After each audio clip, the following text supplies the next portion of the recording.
Eu acho que o Exército Brasileiro ele fez um movimento muito inteligente durante o governo Bolsonaro, que foi o seguinte: a gente vive primeira coisa. Vamos colocar as coisas como eu vejo, porque senão a gente não vai conseguir entender onde eu quero chegar. Então, como eu vejo, nós vivemos em um governo militar que chegou ao poder através do voto, tá? Essa é a minha opinião sobre o governo Bolsonaro. E já falei ela 1000 vezes, falei inclusive antes da eleição, falei sobre isso.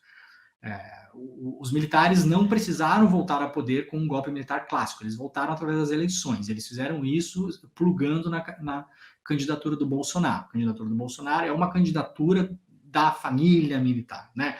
Todos os militares... Desculpa, não. Demore, desculpa. Se isso aí é opinião, eu sou o maior pitaqueiro do mundo. Isso é fato, pô. Não, então... Tem 6 mil militares em cargos civis e tal, pô, vamos lá, vamos jogar ali. Isso é fato. Exatamente, é um fato. Tem, como você falou, tem 6 mil militares em cargos civis e não só. A maior parte dos cargos de diretoria e editoria executiva, etc. e tal, do governo estão nas mãos de militares. Metade deles, né? Diretor de estatal, diretor de agência reguladora, ministro, tá tudo na mão. Quando Marcos Pontes foi para o Ministério da Ciência e Tecnologia, nem é mais Ministério, Secretaria, não sei, tá tudo uma bagunça. O Marcos Pontes, que é militar, né? Foi junto com 11 militares. 11 na época, tá? 11 ou 12, não me lembro direito. Acho que 12 militares. Então, assim, esse é o nível. Então, temos um governo militar, né? Primeira coisa. Então, o que o governo militar fez durante a trajetória do Bolsonaro? Ao entender que o Bolsonaro é um serial quebrador de hierarquia, que é o que ele é, porque os militares, imaginando que ao cercarem o Bolsonaro de generais e de pessoas de patente mais alta do que ele se colocaria dentro da hierarquia militar, mesmo sendo um ex-militar, mas você tem aquela formação, né? Só que eles constataram que o Bolsonaro mais gosta é quebrar a hierarquia, né? O Bolsonaro, aí vai uma opinião impopular entre a esquerda, ele é um revolucionário, né? Não das armas e tal, né? Para isso ele é cagão demais para fazer isso, né? O Bolsonaro foi um cara que foi assaltado, o ladrão tomou o revólver dele, né? Então, assim, a gente não precisa nem entrar em detalhes do quanto esse cara não é valente, né? Ele é o popular, um cagalhão, né? Como se diz. Mas, assim, ele é um cara que tem um pensamento revolucionário, ele é um cara que tem um pensamento anti-establishment, tá? A prática do dia a dia é outra coisa, mas, assim, em termos de comunicação política, né? Ele é um cara que tem, assim, ele é um cara anti-establishment em termos de comunicação política e conseguiu fazer passar essa mensagem para a população que votou nele. Isso, né? A gente tem que considerar, né?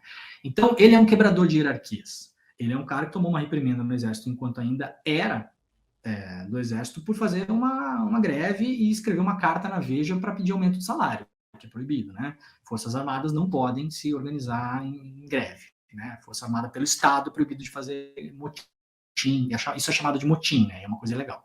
Muito bem. Nesse meio tempo, quando o Bolsonaro postou o Golden Shower, vocês lembram do Golden Shower? Quando o Bolsonaro postou o Golden Shower, eu perguntei para um amigo do meu... mandato, primeiro carnaval dele como presidente, né? Exato, fevereiro de 2019. Eu perguntei para um amigo meu, que notadamente é uma pessoa muito mais inteligente e vivida do que eu falei, por que o Bolsonaro faz isso? Ele já ganhou. E esse meu amigo falou, você não sabe por que ele faz isso, em termos de estudo da psicologia humana? Eu falei, não, realmente não sei. Você gostaria de saber? Eu falei, sim, gostaria de saber. Então, aqui vai a resposta. Ele faz isso porque ele pode. Só por isso. Porque ele é formatado daquele jeito. Ele é o guarda da esquina. Ele é o pequeno poder. Por que você tá na fila de uma boate e o cara que tá lá na porta tá discricionariamente deixando você entra, você não entra, você não entra, você entra? Porque ele pode. E se você encrencar com ele, ele vai falar, você não vai entrar. E daí você fala, mas entrou uma pessoa com peruca azul e eu também estou com peruca azul. Não interessa. E por que ele faz isso? Porque ele pode. Então, o Bolsonaro é um cara que tem a cabeça dele, a formatada, para a gestão do pequeno poder. Por que eu faço o que eu faço? Porque eu posso. É só por isso. Não adianta a gente ficar chegando em muitas conclusões. Realmente quem manda sou eu. Quem fala sou eu. Quem decide sou eu. Isso é coisa de quem está o tempo todo gerenciando dentro de si a gestão do pequeno poder. Então, quando eles entenderam isso, os militares que estão envolvidos no governo Bolsonaro, que são o governo Bolsonaro de fato, na minha opinião, há brigas reais ali de fato, sim. houve brigas reais de fato entre alguns militares e o Carlos e tal, não sei o quê. Mas, na minha opinião, eles forjaram uma cisão entre os militares que ficaram com o governo e os militares que saíram do governo. Ao forjarem essa cisão, eles forjaram uma força militar antagônica ao governo. E essa força militar antagônica ao governo, durante mais de ano, ela se tornou um imã político, tentando atrair para a sua própria esfera um novo candidato para lutar, para disputar a eleição de 22. E se esse candidato se tornasse eleitoralmente viável, os militares todos iam migrar para esse novo candidato e iam abandonar o Bolsonaro. Quem foi tentado para ser esse novo candidato? Sérgio Moro. Quem era para ser o vice do Sérgio Moro? O general Santos Cruz. Tá? Isso é essa minha opinião. Minha opinião. Houve uma falsa cisão entre os militares do governo, todos eles são governistas ainda, e agora, o que acontece? Não existe esse candidato, ele não existiu. Não existiu a tal da terceira via, era um desejo, inclusive, desses militares, para poder abandonar o Bolsonaro e seguir no governo. O que os militares vão fazer agora? Eles vão juntar a carreira de novo com o Bolsonaro. É isso que eles vão fazer. E vão para a eleição com o Bolsonaro. Vão de novo para a eleição com o Bolsonaro. Estão aí, né? Estão aí. Mesmo os que parecem que não estão. Né? E essa falsa cisão, esses falsos rebeldes, eles servem para quê?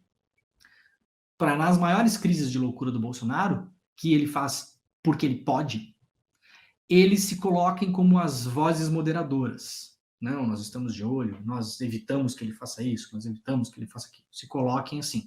Apesar de que, muitas vezes, de fato, eles foram vozes contrastantes à loucura extrema do Bolsonaro. Porque não precisa da loucura extrema, gente. O Exército Brasileiro já é governo. Você não precisa fazer golpe nenhum, não precisa, você já é governo. Aí o que acontece na pergunta se o Bolsonaro perde a eleição? A resposta rápida é, não sei. A resposta curta é, não sabemos, né? Não sabemos. A resposta talvez um pouco mais elaborada é, o próximo governo não vai conseguir dar cabo dessa gente rápido. Isso é um fato. E esse é um dos motivos pelos quais eu acho, inclusive, que o governo Lula será um governo mais à direita do que já foi. Já era um governo de centro-esquerda, talvez, né? E, talvez agora vai ser um governo meio de centro, e vai ter que comportar alguns militares ali. Não vai conseguir botar essa gente de volta para a caserna, porque, inclusive, tem uma dimensão dessa conversa toda que a gente não fala, porque quando a gente fala em militares, fica aquela coisa tudo muito planos grandiosos, né? Tem salário, gente. O cara tá ali acumulando função, entendeu? O cara tá lá matando 16 pau por mês. O cara não quer sair de lá.